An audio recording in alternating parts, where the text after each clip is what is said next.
kasalanan, isinasapanganib ni Ash ang paglaya sa anak ng mamamatay tao na kanyang nabihag. Pinakiusapan niya ito na huwag magsabi ng totoo, o kaya'y masasangkot siya sa isang malaking gulo na maaaring sumira sa kanyang pamilya. Di inaasahan, ngunit hindi pa nasasabi ang totoo. Pinagsisinungalingan pa niya na nasa kamang ang anak ng mamamatay tao, at wala siyang alam. Para itong saksak sa puso kay Furhat. Dagdag pa sa kanyang paghihirap, sinabi ni Ashley na hindi na niya ito mahal. Ang totoo'y kasinungalingan yon. Sukong-suko na lamang si Ashley sa panloloko ni Furhat at ayaw na niyang manatili sa pamilyang puno ng daya at krimen. Hindi kayang tiisin ni Furhat ang pagtataksil nito. Sa sobrang galit, pumayag pa siyang tapusin ang kanilang pagsasama. Mali ang akala ni Ali na nagbago na ang loob niya at hindi na niya mahal ang babae. Puno ng kalungkutan, iniwan niya si Furhat ng tuluyan, kasama ang pamangkin niya. Sa kabila ng pagmamahalan nila, ang mga hindi pagkakaunawaan ang naglayo sa kanila, na nagdulot ng matinding sakit sa puso ng dalawa. Nahalata ni Furhat na may malaking itinatago sa kanya si Ashley, at nagtungo siya sa natitirang pamilya ng mamamatay tao para magtanong, ngunit nang makarating siya roon, nakaalis na pala ang mga ito. Nang malaman ang pag-alis ng anak ng mamamatay tao, nag-upas sinamak ng isang mamamatay tao para patayin siya, sakaling may bunyag niya na sinamak ang salarin. Nang mabalitaan ang pagkamatay ng kanyang ama, labis na nalungkot ang apo ng mamamatay tao at inakala niyang si Furhat ang may gawa. Nagtago ang bata kasama ang kanyang lola, naghihintay ng pagkakataon para maghiganti kay Furhat. Pagkatapos makipaghiwalay kay Furhat, bumalik si Ashley sa pagtatrabaho sa ospital, pero hindi lang siya ang hindi makalimot sa kanya. Pati ang sanggol sa kanyang sinapupunan. Pagkakita sa isang lalaking may suot na leather jacket, malakas na sumipa ang sanggol sa kanyang tiyan. Salamat na lang, ang kasal 2 linggo ang pagitan ang nagsilbing panghugpong sa kanila. Ngayon ang kasal ng tauhan ni Furhat at ng katulong. Ang pinsan ay nakasuot na kasing ningning ng isang hiyas, pero nilingon man ay hindi siya binigyan ni Furhat. Wala nang nagawa ang pinsan kundi bumalik sa kanyang upuan. Ang ngiti ng bride ay nagdulot kay Furhat ng samot-saring emosyon. Noong araw na ikasal siya kay Ashley, puno ng luha ang mga mata nito. Wala man lang siyang ngiti. Nang dumating si Ashley sa kasal dahil sa kanyang kahusayan, nag-aapoy ang damdamin ni Furhat na yakapin siya ng mahigpit. Subalit, itinatago niya ang kanyang pagnanasa, tinatakpan ito ng malamig na pagwawalang bahala. Bagamat gustong-gusto niyang maramdaman ni Furhat ang tiyan niya at ang kanilang anak sa sinapupunan, pinipigilan ni Ashley ang katotohanan tungkol sa pagpapalaya sa anak ng mamamatay tao para maprotektahan ito. Ang kanyang katahimikan ay nagdulot ng pagkakahiwalay sa kanilang dalawa, nagtapos ang kanilang usapan sa mapait na tensyon. Nang malungkot na umalis si Ashley, nabanggaan niya ang batang lalaki na may dalang kutsilyo at naghahanap ng paghihiganti kay Furhat. Pero bago pa siya makapagpaliwanag, dumating si Furhat. Dahil sa takot, sinabi ng bata kay Ashley at tumakbo palayo. Walang pag-aalinlangan, tinihil ni Furhat ang paghabol at dali-daling dinala siya sa ospital. Mabuti na lang at nakaligtas ang sanggol sa posibilidad na maipanganak nang wala sa panahon. Nag-aalala si Furhat na mapahamak ulit siya at ayaw siyang pakawalan. Mahal niya ito, pero masasakit pa rin ang mga salitang lumalabas sa bibig niya. Sa kabilang banda, ang batang tumakas ay nasumpungan ni Yejit. Tinagaw niya ang bata sa kanyang kamalig at binigyan ng 2 pagpipilian. Ipapadala kita kay Furhat, sasaktan mo ang asawa niya at puputulan ka niya. O kaya'y hahayaan mong pumunta ang iyong lola sa pulisya at isumbong si Namak sa pagpatay sa barbero para maparusahan siya. Wala nang nagawa, inamin ng lola ng bata sa pulisya na si Namak ang nag-utos sa kanyang apo na patayin ang barbero. Agad na nagsimula ang pulis na arestuhin si Namak. Ngunit, habang nasa biyahe, inagaw ni Namak ang manibela, nagsanhi ng aksidente sa sasakyan at nakawala. Pumunta si Furhat sa kanyang kapatid para samahan siyang mahuli si Namak. Pero hindi sinasadyang natuklasan niya na itinago nito ang apo ng mamamatay tao sa isang kamalig. Nagalit siya, inakusahan ng kapatid na tinaksil siya tulad ni Ashley at itinago ang katotohanan. Ipinaliwanag ni Yejit na ginawa niya yon dahil mahal niya si Furhat at ayaw niyang maging mamamatay tao ito. Pero hindi naniniwala si Furhat at gusto niyang patayin ang bata bilang paghihiganti. Wala nang nagawa si Yejit kundi sabihin ang totoo. Pinatay ni Namak ang aming ama. Ginawa niya yun para makasama kanya. Gumuho ang paniniwala ni Farhat. Padabog siyang bumalik sa villa at tinanong ang kanyang ina kung alam nito na si Namak ang pumatay sa kanyang ama. Sa wakas, hindi na napigilan ng kanyang kapatid ang galit at sinaway si Farhat dahil sa palaging paninisi sa iba at hindi marunong magmuni-muni sa sarili. Matagal na siyang tauhan ni Namak, gumawa ng maraming masamang gawain para rito at maging ang pagprotekta pa. Si Farhat ang nagdala sa kanila sa ganitong buhay, kaya bakit pa sila sisisihin? Tumama sa katotohanan ng mga salitang ito kay Farhat. Determinadong mahuli si Namak at makaganti, nang hingi siya ng tulong sa mga kasamahan ni Namak para sa mga impormasyon. Walang pera si Namak at hindi makakalayo. Tiyak na hihingi siya ng tulong sa kanila. Sa mga ayaw tumulong, pinilit ni Farhat at pinutol ang kanilang pakikipag-ugnayan sa negosyo. Serye ng mga pangyayaring ito ang nagpapasindak sa kanila. Kinabukasan, isa sa mga kasosyo sa negosyo ang nagsabi kay Farhat na tumawag si Namak kagabi at humingi ng pera, gusto umanong umalis ng bansa. Sumabay si Farhat at hiniling na aanyayahan si Namak sa pier bukas ng gabi para makapaghanda siya ng paraan para makuha ito. Narinig ni Ali ang usapan sa labas ng pinto. Pagkikita ni Farhat at Namak, malalaman ni Farhat na si Namak pala ang kanyang tunay na ama. Nang mga oras na yon, si Farhat ay lubos ng magugunaw, kaya naman makikiusap siya rito na tumigil na sa paghabol kay Namak, ngunit si Farhat ay bulag sa galit at hindi siya mapakinggan. Maya-maya, tatawag ang isang paiskal at hihingi kay Asli na maging isang especially iya at ipagbigay alam sa kanya ang impormasyon tungkol kina Farhat at Namak. Nasaksihan ni Farhat ang buong usapan. Kahit pa sa malinaw na pagtanggi ni Asli, na sinasabi nitong hinding-hindi niya ipagkakanulo si Farhat, hindi pa rin siya lubos na nagtitiwala rito. Ayaw niyang makipagtulungan sa pulisya at gusto lang niyang maghiganti ng mag-isa. Kinagabihan, dinala ni Farhat si Asli sa isang maliit na bahay sa tabing dagat at siya mismo ang nagluto para rito. Masaya si Asli, iniisip na hindi na ito maghihiganti.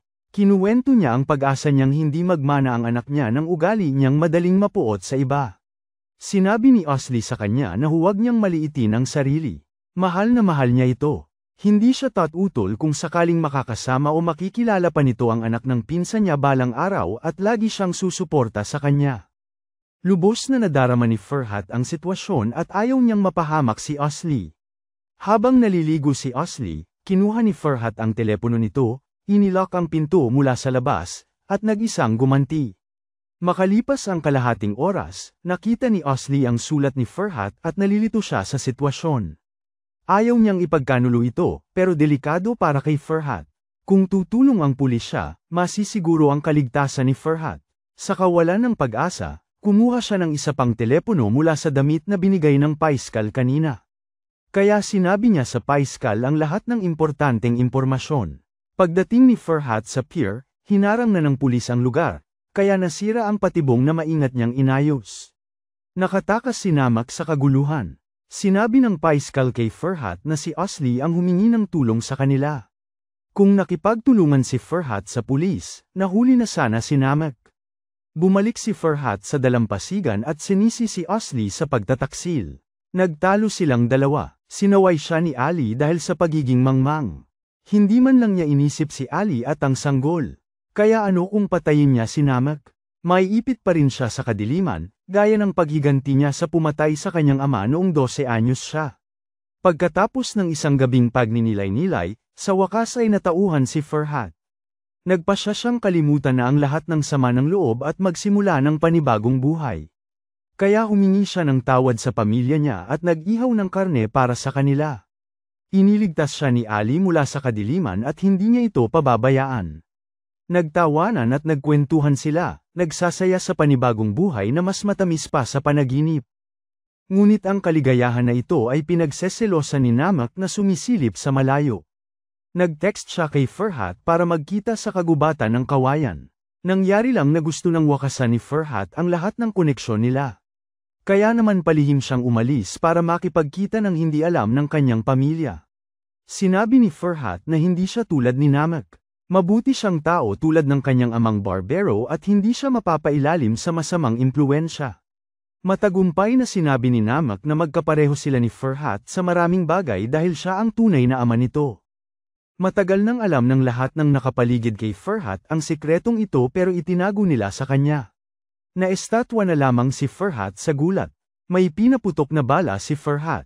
Mabuti na lang at nanaig ang kabutihan niya sa kasamaan. Sinabihan niya ng, hindi ka ama, si Namak. Ang pagpatay kay Namak ay pangungulila lamang sa kanyang sarili. Ang tunay na ama ay magpoprotekta sa anak, hindi hihilahin sa kapahamakan, at lalong hindi gagawing mamamatay. Nasasaktan si Namak dahil sa pagtanggi ni Farhat na maging ama nito. Ngunit hindi pa rin kaya ni Farhat. Patawarin ang lahat dahil sa panluloko sa kanya. Lalong lumala ang relasyon niya sa kanyang ina. Kung hindi lang nahulog sa loob si nanay kay Namak, hindi sana nangyari ang mga trahedyang ito. Dahil sa sobrang sakit at sama ng loob, nag-iisa si Farhat na nagmotorsiklo paalis. Mabuti na lang at may maganda siyang asawa. Hindi susuko si Asli sa kanya at mabilis na nagmotorsiklo para habulin siya. Habang nasa daan, may nakasalubong silang magkasintahang nagtatakas. Hindi ang ama ng babae. Inaprubahan ang kanilang pagsasama kahit walang pera ang binata, subalit ang pag-ibig nila ay matatag na parang bakal at matibay na parang bundok. Ito rin ay paalala kay Farhat na pahalagahan ang kanyang sariling pag-ibig. Dinala siya ni Alej sa isang maliit na bahay sa probinsya at binigyan ng maraming payo at tulong pang-emosyonal. Dahil sa patuloy na pakikisama at mainit na pagmamahal ni Alej, sa wakas ay nakamit ni Farhat ang kapayapaan ng loob. Sumang-ayon pa si Farhat, labagman sa kanyang ugali. Upang tulungan ang paiskal, sa sandaling matuklasan niya kung nasaan si Namak, agad niyang ipaalam ito sa paiskal at hahayaan ng pulis na arestuhin siya. Ngunit, kinakain ng inggit ang mga masasama. Hindi nila matanggap ang kasiyahan ng iba. Si Julid ay hindi lang nakipagrelasyon kay Namak noon, ngunit ngayon ay nakipagrelasyon na rin kay Kundedi. Gusto ng isa sa kanila na saktan si Farhat at gusto naman ng isa na saktan si Asli. Ang pinaghahanap na si Namak ay wala nang matatakbuhan at maaari na lamang silang tawagan para humingi ng tulong. Palihim na pumasok si Julid sa villa at nanakaw ang maraming ng pera mula sa safety deposit box ayon sa mga tagubili ni Namak. Pero ang pera ay hindi sapat. Kailangan nilang maghanap ng paraan para makatakas ng ligtas sa bansa. Samantala, napansin ni Asli ang kakaibang kilos ng pamangkin niya at sinilip ang telepono nito. Natuklasan ni Asli ang lugar kung saan magkikita ang tatlo at ilang impormasyon. Nabigla si Asli sa nalaman niyang pagkukulang ng pamangkin. Agad siyang nagpadala ng mensahe kay Farhat gamit ang impormasyong ito. Ngunit ang ina ni Farhat ay humihingi ng tawad sa kanya at ipinaliwanag ang lahat, kaya hindi nabasa ni Farhat ang mensahe sa tamang oras. Nang malaman ni Julid na alam na ng kanyang tiyahin ang lahat, ang una niyang naisip ay saktan nito. Tinulak niya ang kanyang tiyahin papasok sa kusina at nilock ang pinto, pagkatapos ay pinutol ang tubo ng gas. Sinisisi ni Julid ang kanyang tiyahin sa pagkamatay ng kanyang ina at naiinggit siya sa buhay ng kanyang tiyahin, isang buhay na malaya sa kahihiyan. Nung una, hindi na malaya ni Asli ang panganib at patuloy na nakiusap sa kanyang pamangkin na buksan ang pinto. Nang maramdaman na niya ang tagas ng gas, wala na siyang lakas para buksan ang bintana at nawala ng malay sa sahig. Samantala, nabasa ni Farhat ang mensahe ni Asli, nakita si Konati, at tinawagan ng pulis para arestuhin ito. Akala ni Konati ay ipinagkanulo siya ni Julid at inamin ang paghihiganti nito kay Asli. Naramdaman ni Farhat na may masamang nangyayari at agad na hinanap si Asli. Kinawit niya nang may pag-aalala ang buhok ni Julid at tinanong kung nasaan ang kanyang asawa. Habang papasok siya, mabilis na nakatakas si Julid. Buong lakas na sinipa ni Farhat ang pinto, binuhat si Asli, at dali-daling dinala sa ospital. Habang nakatingin kay Asli sa stretcher, naalala ni Farhat ang huling pagkaka-ospital nito dahil sa aksidente sa sasakyan. Ilang beses na muntik nang mamatay si Asli simula nang sila'y magkasama. Lubos ang pagsisisi ni Farhat. Doon niya lamang lubos na napagtanto kung gaano niya kamahal si Asli at kung paano niya hindi kayang mabuhay kung wala ito. Kaya nga pala, si Asli, parang bida sa pelikula, lagi na lang nakakalusot. Kahit ano paman, dumating man ang panganib, ang maliit na tibok ng puso ay nananatiling matatag. Pero mga ginang, huwag ninyong gagayahin ang mapanganib niyang mga ginawa sa totoong buhay. Kailangan kayo ng inyong anak na maging maingat. Pagkalabas sa ospital, maingat na naghanda si Farhat ng hapunang may kandila. Natutunan niyang ipaghila ng upuan ang kanyang asawa at hayagang ipinahayag ang kanyang pagmamahal sa kanya. Ibinigay niya kay Asli ang singsing na may diamante at sinagot siya nito. Balak niyang bigyan siya ng kasalang puno ng pagmamahal at saya. Naliligaw sila sa kaligayahang nararamdaman, lubos na nagmamahalan, ngunit huwag magkakamali, ang panganib ay nagbabanta pa rin sa bawat sulok. Isang araw, natuklasan ni Asli na mali ang gamot na iniinom ng nanay. Lumalabas na may bukol sa utak ang nanay at malubha ito. Ngunit pinili ng nanay na ihinto ang paggamot dahil hindi siya mapapatawad ni Farhat. Nawalan na siya ng pag-asa sa buhay at ayaw nang gumaling. Gayunpaman, kahit anong pilit ng mga kapatid niya na suyuin si Farhat. Ayaw patawarin ni Farhat ang kanyang ina. Mahal niya ang kanyang amang ampon at galit siya sa ina dahil ginamit siya nito at hindi sinasadyang naging dahilan ng pagkamatay ng ama nang makaramdam siya ng matinding pagkadismaya at kawalan ng pag-asa. Si Asli lamang ang makakaabot at makakahila sa kanya mula sa bingit ng kapahamakan. Dahil sa panghihikayat nito, bumisita si Farhat sa kanyang ina at maraming sinabi na nakaantig sa damdamin nito. Bumalik ang pag-asa ng ina at nangako na hindi na siya muling tatakas at magpapatuloy sa kanyang paggagamot. 20 taon, nang pagkakahiwalay ng mag-ina ay tuluyang nawala. Si Farhat ay naging mahinahon at mabait na kaluluwa na hindi na makikilala ang dating pagiging maangas niya bilang dating leader ng mafia. Ang dala na niya sa pamilya ay hindi na takot at utos, kundi pagmamahal. Lahat ng ito ay dahil kay Asli. Para matupad ang kahilingan ng kanyang mapapangasawa, si Farhat ay nagsuot ng tuxedo sa unang pagkakataon sa kanyang buhay. Ang kasalang ito ay ibang-iba sa kasal sa unang episode. Ngayoy puro saya at mga magkasintahang puno ng pag-ibig, ang dalisay na kagalakan ang bumabalot sa hangin. Ngunit, sa gitna ng kasalan, tinawagan ni Namak ang ina ni Farhat. Narinig niya ang usapan ni Julid sa telepono at nalaman niyang malubha ang sakit ng ina ni Farhat at balak siyang ipagkanulo ni Julid sa pulis. Dahil sa matinding galit, sinaktan niya si Julid. Matagal na pala ang pagmamahal niya sa ina ni Farhat, kaya't naisip niyang isama ito sa ibang bansa at gamutin ang karamdaman nito. Ina ni Farhat, nagkukunwaring papayag siyang tumakas kasama nito para malaman kung saan ito nagtatago, pero kasama ang mga anak, apo, at apo sa tuhod, matagal na siyang wala sa gulang na mapapahamak dahil sa lalaki. Pinapaamin niya si Namak sa lahat ng krimen nito, nakikinig sina Farhat, Yigit, at ang mga pulis sa usapan nila hindi kalayuan. Bigla na lang, naamoy ni Namak ang patibong. Alam niyang hindi na siya makakatakas, kaya nagsindi siya ng apoy at gustong mamatay kasama si Amon. Sinugal ni Farhat ang buhay niya para sumugod sa sunog na gusali at itinulak ang kanyang ina. Mahigpit na hinahawakan ni Namak si Farhat na gustong tawagin siyang tatay, pero mas gugustuhin pang mamatay si Farhat kaysa magsalita. Sa sandaling ito ng buhay at kamatayan, itinulak ni Namak si Farhat at siya na mismo ang namatay sa apoy. Sa huli, ang lahat ng mga dalawahan at mapanlinlang na tao sa serye ay nakaranas ng nararapat sa kanila. 6 na buwan ang nakalipas, nanganak si Asli ng isang malusog na sanggol na lalaki. Lahat ng mga suliraning psikolohikal ng pamilyang ito ay ginamo ni Asli na anghel. Tumigil na rin ang pinsan sa pagkahumaling kay Farhat at ninanais ang walang hanggang kaligayahan nila. Habang pinapanood mo ang seryeng ito, hindi ba't parang nakakapagpaganito ng loob? Kahit na may mga pagsubok sa buhay at tila di patas ang mundo, ang mga sandali ng tunay na pagkakaunawaan ng tao ay laging nakakaantig sa puso. Iyan ang mahika ng pag-ibig. Maaaring wala itong malalaking balangkas pampulitika o malalaking labanan, pero kakaiba ang dating nito. Ipinapaalala nito sa atin na ang simpleng, tunay na mga kwento ng pag-ibig. Kasing lakas din at karapat-dapat sa ating luha at pagpuri. Ito ang Shareflix Drama Recap.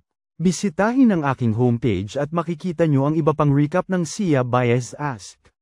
Banibilasan ko ang pagsulat at pag-e-edit ng susunod na recap, kaya huwag mag-atubiling mag-iwan ng komento at ibahagi ang inyong mga saloobin. Huwag kalimutang mag-like at mag-subscribe sa aming channel.